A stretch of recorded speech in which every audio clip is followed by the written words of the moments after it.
Welcome to this session on the business models for the European Open Science Cloud. I'm very pleased to chair this session.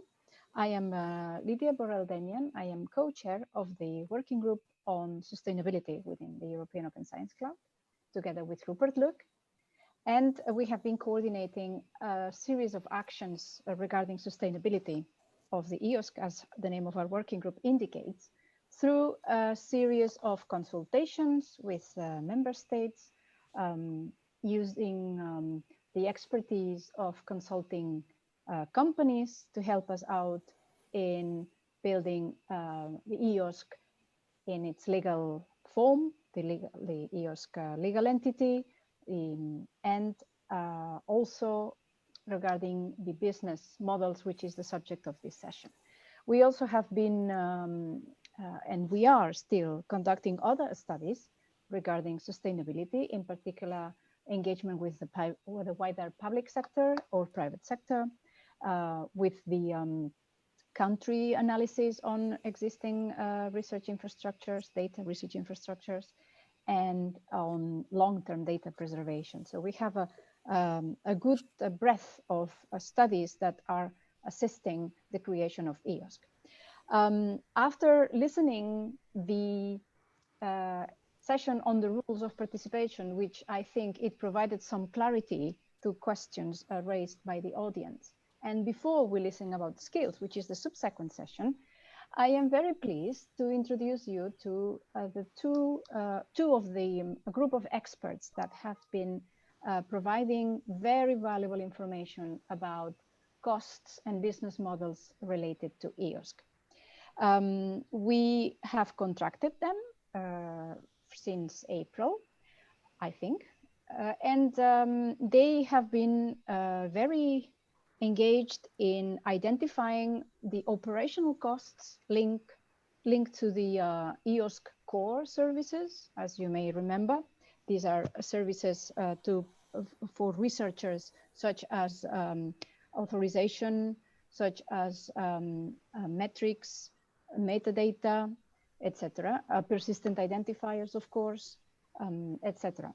So they have been working closely with a community of actors. You will hear all about this from them. Let me very briefly introduce the speakers. First, we have Steve Robertshaw from AcrossLimits. He is an aeronautical engineer that moved to computer science and carried out research in academia, industry, and government, focusing on artificial intelligence and computational linguistics. He now works in the gap between research results and commercial uptake and helps organizations to achieve sustainability. Therefore, as you can see, his profile is absolutely relevant to the subject of the studies. For its part, Luca Ruggeri from Boundaryless. He is an electronic engineer, and he has worked in the telecommunications industry for 10 years in large corporations. Since 2013, he deals with startups, and actually he co-founded one in the context of smart mobility. He is very familiar with the innovation fabric connection with industry in Italy, etc. And he has been a consultant for the Italian government on the use of emerging technologies. I think that without any other initial remarks, I would like to give the word to Steve. My only comment is to please keep your microphones turned off while others are speaking, and please put your comments or questions only through the Zoom chat. We are not going to use Slido in this session. We want to monitor everything through one means, and this will be the chat, the Zoom chat. So please insert there your comments or questions. So Steve, please, can you lead us through the EOSC core operational costs study from the minimum viable EOSC? Yes, thank you, Lydia. So just to be absolutely clear before we get on, what I'm about to talk about will be the EOSC core only. We have touched on exchange services, but the study has focused on core services only to date. So next slide, please. Right, so where we are in relation to the work that we're doing, as Lydia has mentioned, we're contractors. We're working mainly with the Sustainability Working Group, although technically our client is Technopolis, they pay our bills, so we have to be very polite to them. Collaboration has been quite extensive. We've spoken with the Architecture Group, the Metadata Fair Working Group, Rules of Participation as well, although not so often. But our main focus has been on the service providers for the EOS core services, and as I mentioned, to a lesser extent, with some people working in Exchange or starting to work through Exchange. The progress that we've made so far is that the initial contract has been fulfilled. We've delivered 3 pieces of work in that context. We scoped out the landscape of the services. We mapped those services onto the 10-man document. We then developed business models and looked into the costings of those services. And I will talk about this in more detail in a moment. This is a bit of a romp, so I apologize. I have to make time for Luca. I'm sure we'll be grateful for that. We have now got an extension to the original contract, and that work is ongoing. So if you go to the next slide, please. Right, in relation to what we're doing at the moment, we've shifted from looking at the costs of service delivery to the pricing.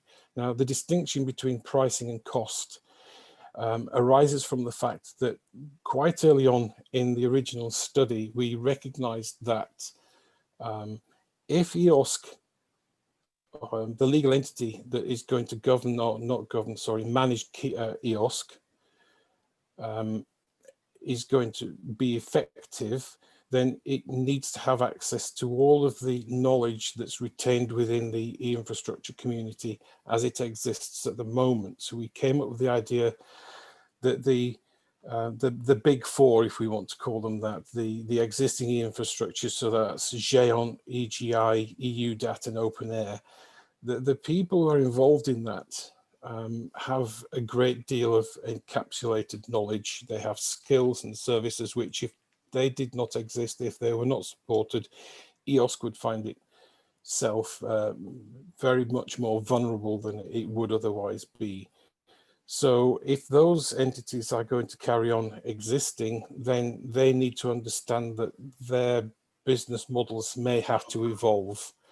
We're not taking any position at all on what kind of business models are going to exist, but there is always going to be a difference between the cost of a service and the price that the service is sold on that, in order for those organizations to be able to continue to survive.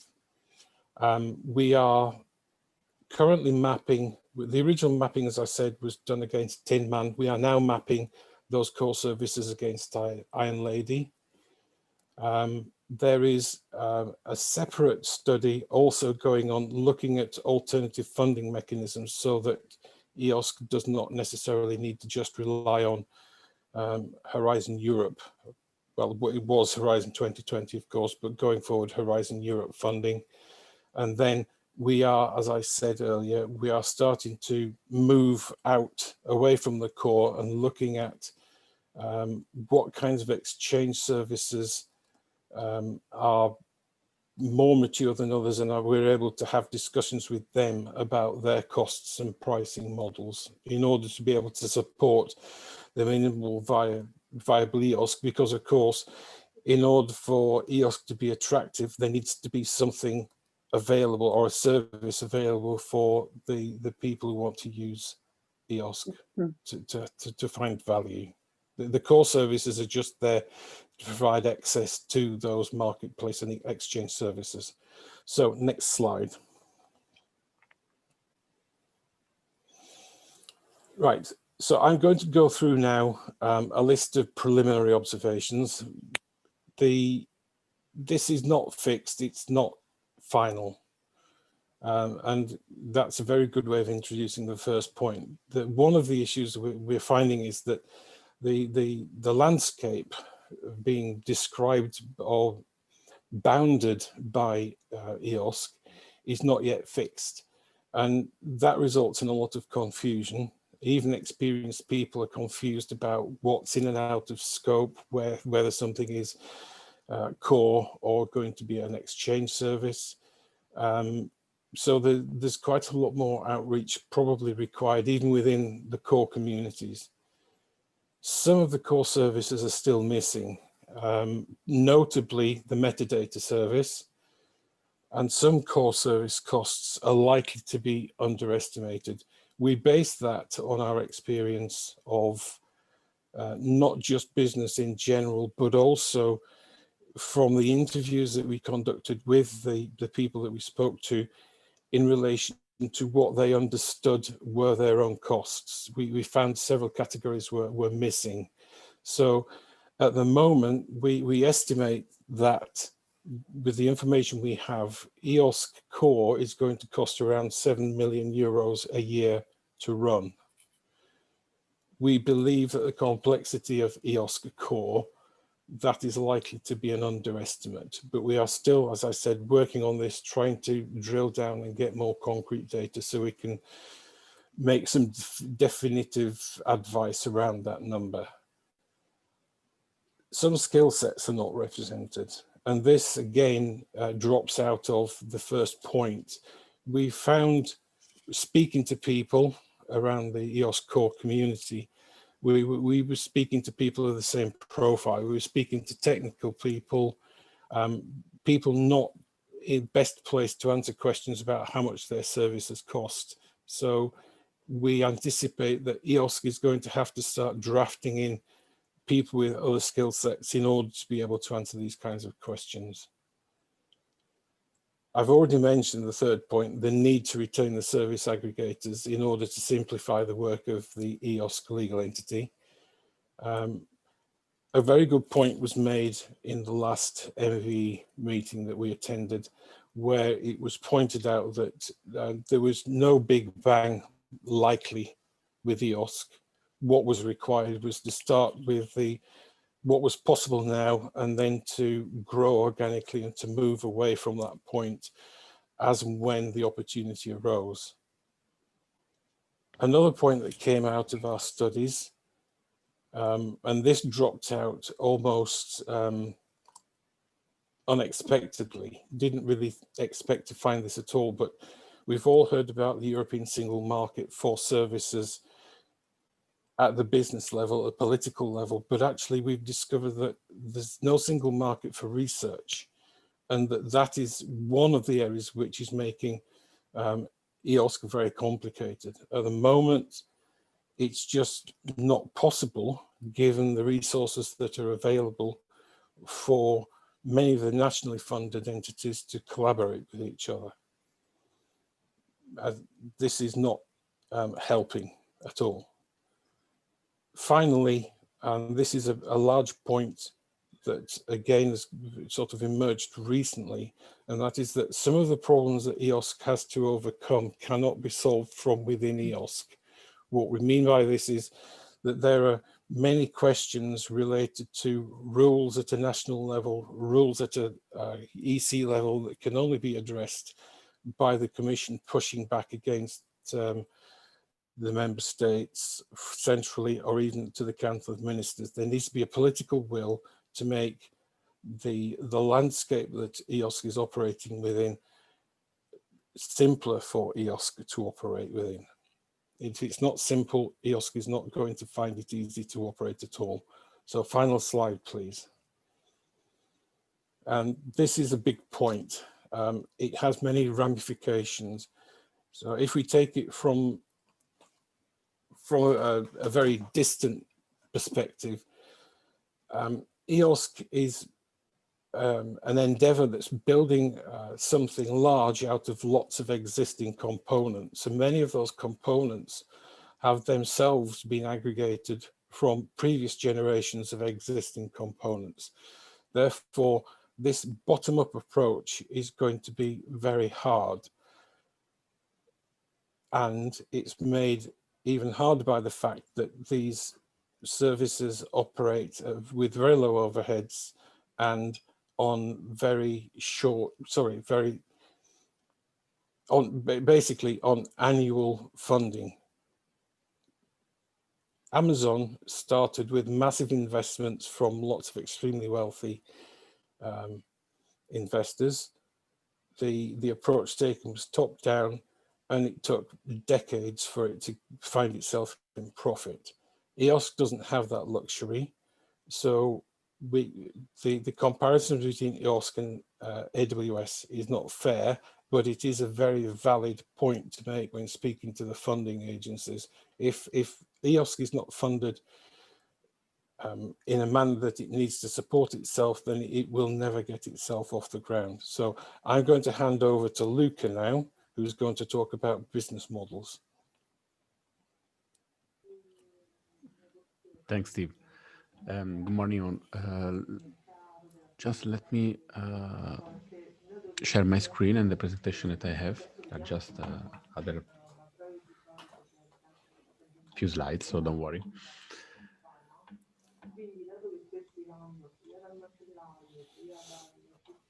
Okay, on my way.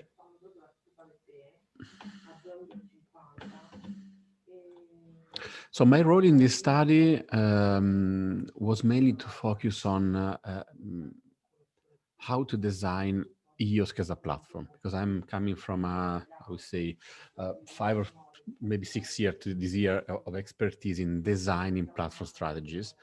So probably I will mention some terms and concepts that are maybe not immediate in the platform thinking, but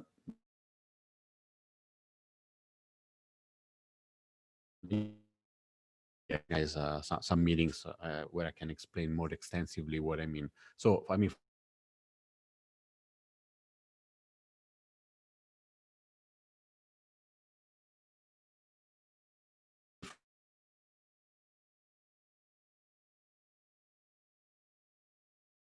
Luca, it seems that we have problems.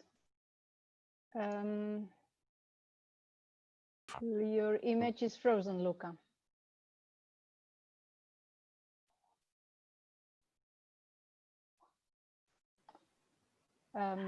You're muted now as well. Perhaps if you switch off video. yeah, sorry for this. I got an error from Zoom, and let me try switching off the video and sharing again.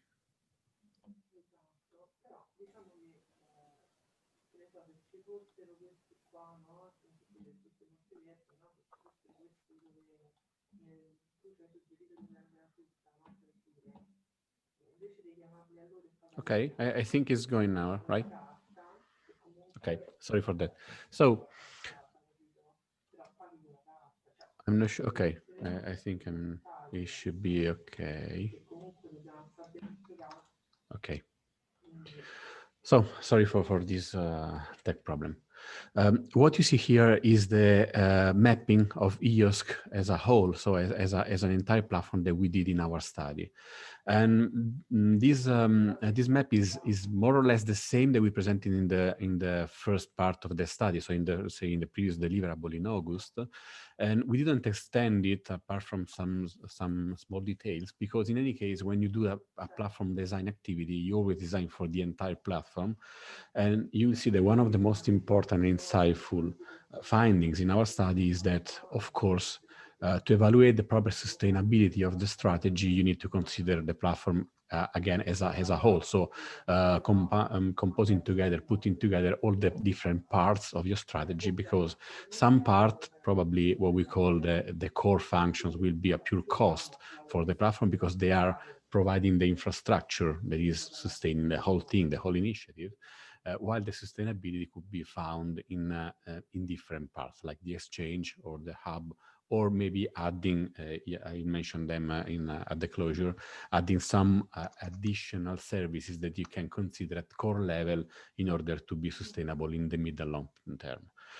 What we added, it was particularly interesting to mention, is that we added the EOSC Association as platform shaper. It's pretty interesting because the shared governance and ways to implement a dynamic governance and inclusive governance of the decisions and the policies taken through the platform is fundamental for the initiative to be successful.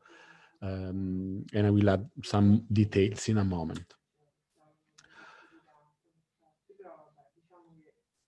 So the main focus of our study for this extension was on defining the different kinds of business model or sustainability models that we can attach to each of the different components and part of the minimum viable EOSC. This is because platforms typically rely on two different clusters or families of sustainability models. The transactional model based on transactions and transactions management, there are much more marketplace and exchange behaviors. And the other model is what we call the learning business model, the learning sustainability model, where you're doing something different, because in the transaction model, you typically charge transactions. And then, of course, in order to attract, to pull entities on the platform and to push the adoption of the platform, you're not charging the learning services. So you're offering a space for free where the entities can perform better, and then you monetize, you are sustainable through charging the single transactions. The other model that I really believe it's much more interesting for EOSC is what we call the learning model, where you do more or less the contrary. So you don't charge transactions because you want entities to exchange value through the platform.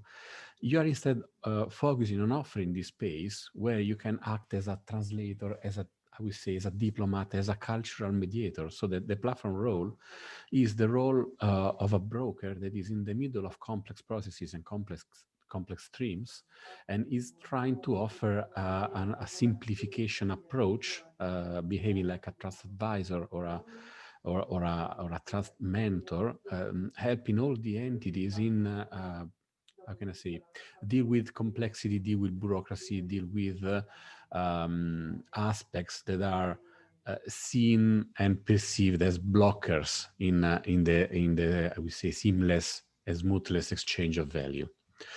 So they're not charging transactions, and they are typically based on membership or patronage or foundational funding schemes. So like, for instance, you are paying in advance with a membership, and then you are accessing with a flat approach to all the services.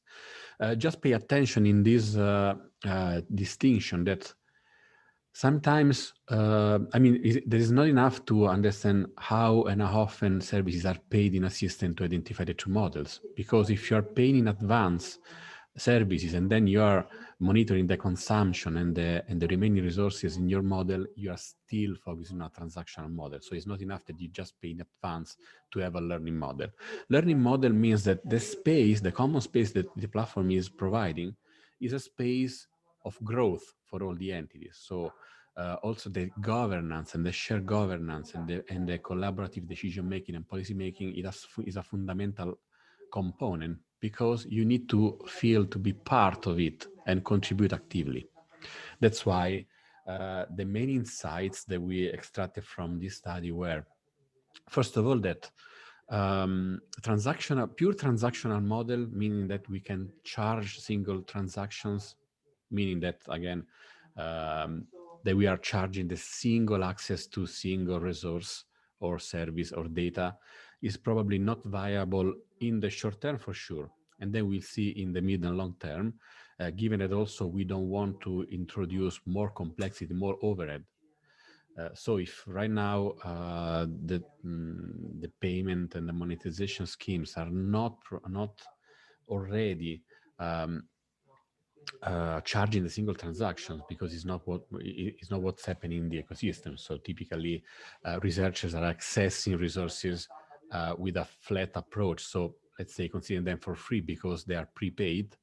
Definitely we need to continue with this. And then we see in the mid and long term, once the platform routines and habits are established, then we can maybe start charging single transactions for the new services or for the resources that are already set for being charged individually and independently. The main business model that we will have in the short term will be the learning business model. And this learning business model will prevail again in the long term when the platform will be up and running since a while, so all the habits are consolidated. And then by offering again a growth space, a grow learning model, sustainability model based on learning for the growth, then we can use it to deal with the long-term objectives and strategy objectives of EOS that are to involve citizen scientists and leverage the long tail of science.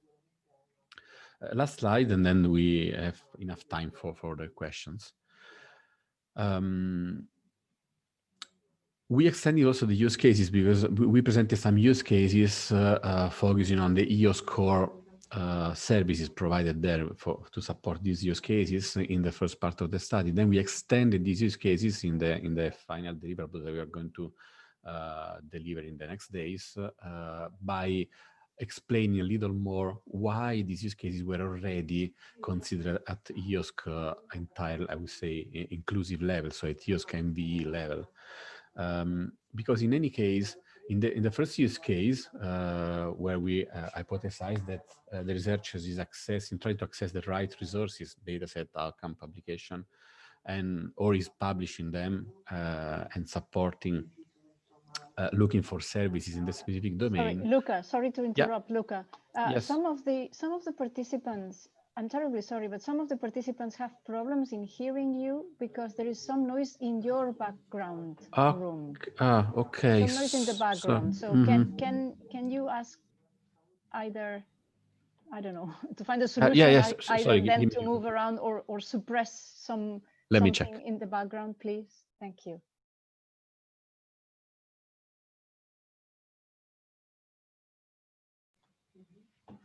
Okay, I tried to close the window remotely with the support of my wife, sorry. So I mean, just to keep it very, very short. So in these use cases, we were highlighting the behavior and the value added by the platform initiative. In the first use case, platform will act as an integrator, a translator. So I really subscribe and sustain Steve's sentences in the beginning, where we need to help simplifying the interactions in the ecosystem. So this is the main role, the main added value of the platform as an impact in this ecosystem. And in the other use case, there is much more about accessing services through an exchange approach. We strongly suggest and recommend that the platform will act as a trust mentor, a procurement architecture accounting specialist. I saw some questions in the chat asking if maybe the EOSC initiative is pushing to have more experts, more consultants, more economists, and more procurement or international law specialists. More or less, the platform will help doing the contrary. So we'll help entities that are already doing this in the current to-date ecosystem to emerge and support others in a much more efficient way and transparent way, so that the entire ecosystem can evolve and can be, I would say, more aware and competent on these aspects. Okay, so I would leave space for questions and answers. I'm sorry if I just went maybe too quick. There are plenty of things to say. Okay, thank you, Luca, and thank you, Steve, for this very comprehensive set of slides and information. We will now open the floor. We have received a very good number of questions and comments, and I will try and not forget anybody because we do have 15 minutes. So let's see if we can address them all within this time. Regarding one of the main questions about what are the EOS core services, You can find them in the Iron Lady report. It is true that to read the Iron Lady report, you need permission. You need to have access to it, that the colleagues in the EOS Secretariat can give to you. But for those who have not the permission or anything else, I noted a summary on the chat, 1036. So if you go to the chat, a message from me to everyone, 1036, you have the list. It's very comprehensive. I don't have any details because the chat doesn't allow to have more information, but I think is enough for you to then give an idea, those who cannot have access to the Iron Lady, to give you an idea of what are the core services that we have been looking at to evaluate the costs. Now, I'm trying to sort out the questions through the problems with the background noises. There was a first question from Philip Zegers. Did you take into account business model of HPC services that will be provided by Euro HPC through praise? So Steve and Luca, can one of you reply to this question? Well, I'll leave Luca to answer the question specifically about business models, but directly in relation to praise, because the focus of this study was on EOS core services, then no, we did not take into account the business models of praise. We restricted our conversations with people who are involved in EOSC. And Steve, while you are speaking, what type of costs are included in your cost estimation? Not enough. So I broke down the typical costs of an organization into 4 distinct categories. Initially, we had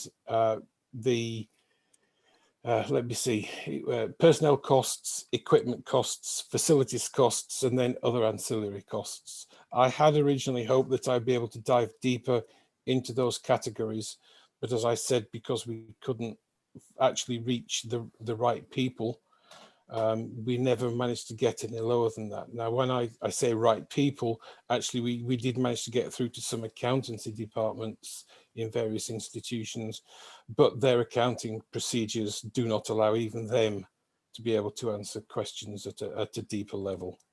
So this is something that's still going to require further work, but outside the scope of this study. Thank you, Steve. Luca, do you want to add something else in the sense? Well, no, on the cost side, of course not. But could you please repeat the question on the business modeling, because I was reading all the questions in the chat.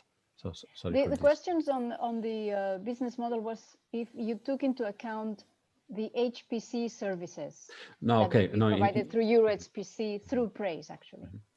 No, not specifically, but of course I'd love to get in touch with the person. I think it's Philip, right? So definitely, so maybe we can add some other lines to our study. We'll be very, very happy about it. Just one quick thing that I can say is that in any case, the platform will try to support the entire ecosystem. So don't look at the platform with a new thing that is overlapping or trying to replace existing models. So the platform will base on the existing models and help them resonating with them and leveraging this business model. So if there is an existing and working business model or sustainability model in the ecosystem, the platform will absorb it and amplify it. So in any case, it will try to deal with existing models and include them as the different gamut of business model available through the system. Okay, thank you. My next question by Xavier Engels is, what part of those 7+ million is expected to be funded via member fees? We've taken no view on how the core costs are covered. My preference personally would be that the EOS core is a sunk cost. It basically represents those parts of any business organization that are required for the business to operate. So it's in a normal business, it would cover services like marketing, research and development. In other words, any part of the business that doesn't generate income. Now, in order for EOSC to get itself off the ground, at least initially, I think the European Commission should pay those costs. Well, I think, yeah, maybe I can add here that we must not confuse costs of running EOSC with member fees. These are two different things. The member fees, that what we traditionally understand by member fees, is the fees that the members of the EOSC association will pay to run the secretariat of the EOSC.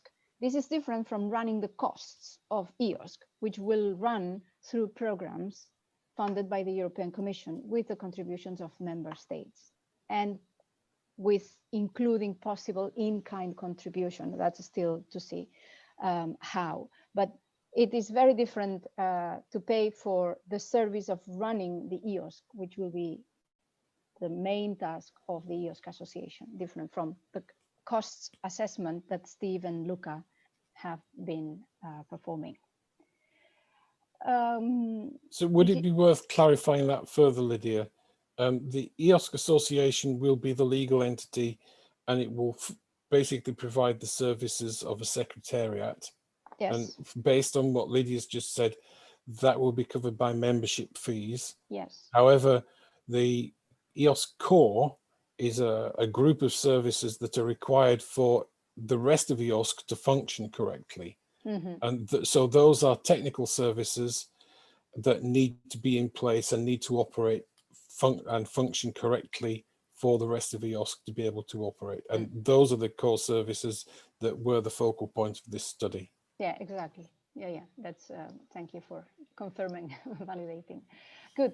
Philip Segers actually had the follow-up question on HPC services, whether you have had any, you took the example of through the Connecting Europe Facilities projects for smart cities, numerical twin, etc. Did you use at all these examples?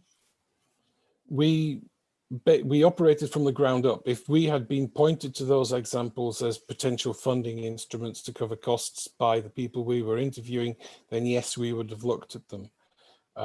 The point of this study was to try to find out what the costs were, not how those costs were covered. Okay, very good.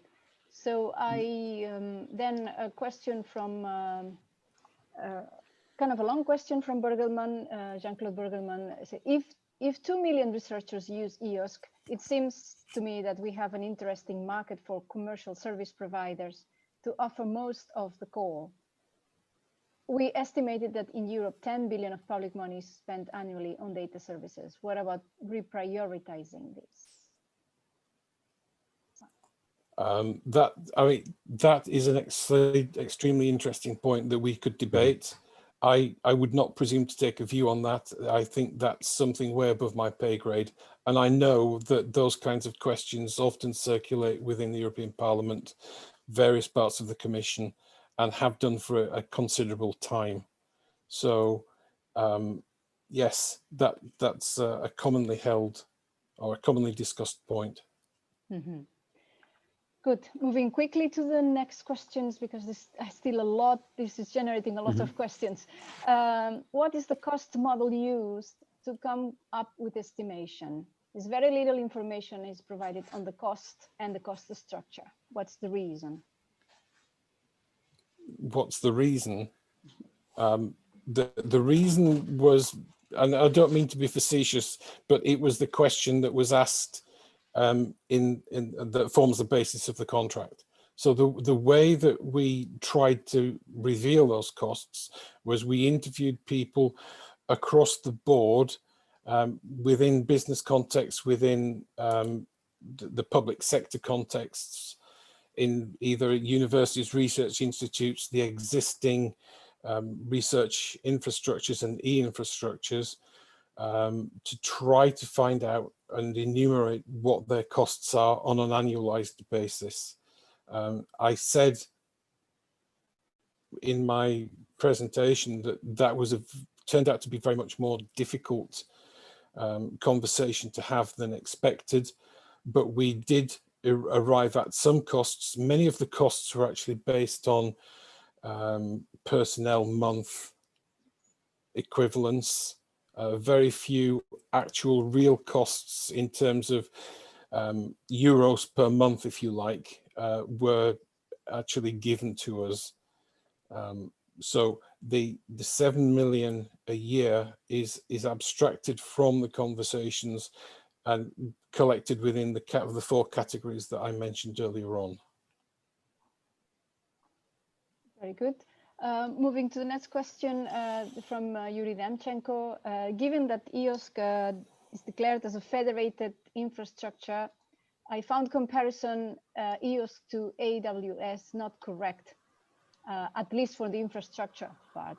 It is more applicable to compare and look experience of ICANN, architecturally closer to the TM Forum of Open Data Architecture.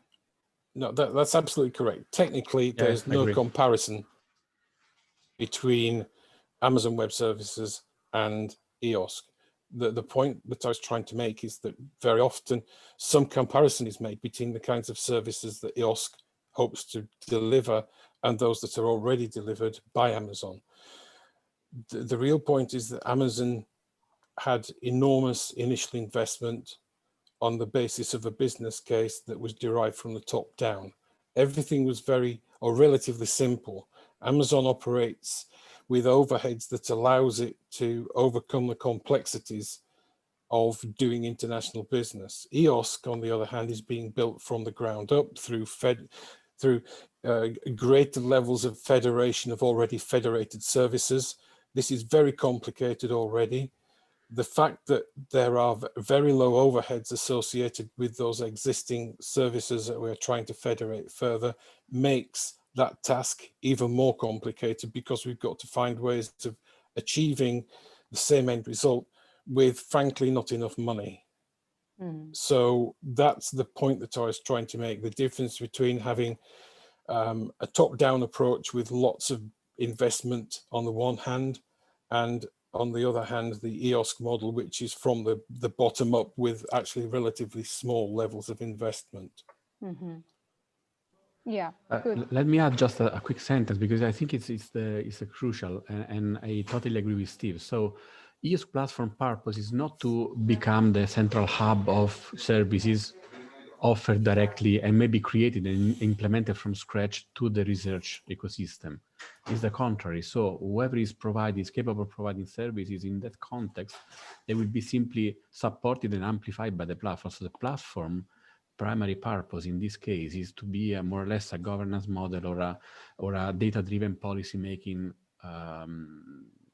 I would say entity, and again will be supporting all the parties providing and consuming services in publishing and finding the right resources, without, for instance, guiding them to find the right resource, or helping entities dealing with the bureaucracy and the international cross-border specificities and laws and so on. So it will not be definitely like Amazon Web Services, because we will not provide directly services. And then more on this, EOSC doesn't want to be profitable in doing this. It needs to be sustainable. That's the right approach and point of view. So we're not trying to make money out of the services exchanged through the platform, but this will the purpose is to have a positive impact, helping the research ecosystem to perform better in a I would say more focused way, or more collaboratively agreed part. So I don't know if I could clarify myself, but I totally agree with what Steve said. Good. Very quickly, because we have 1 minute left and we have still a lot of questions pending. René Belso had actually several follow-up questions. So I would like perhaps very quickly clarify that EOSC is not only about EU-funded services, but indeed is also about opening and sharing national resources. That's very clear. René said, which business models might motivate a provider to offer services across EU border within the EOSC framework.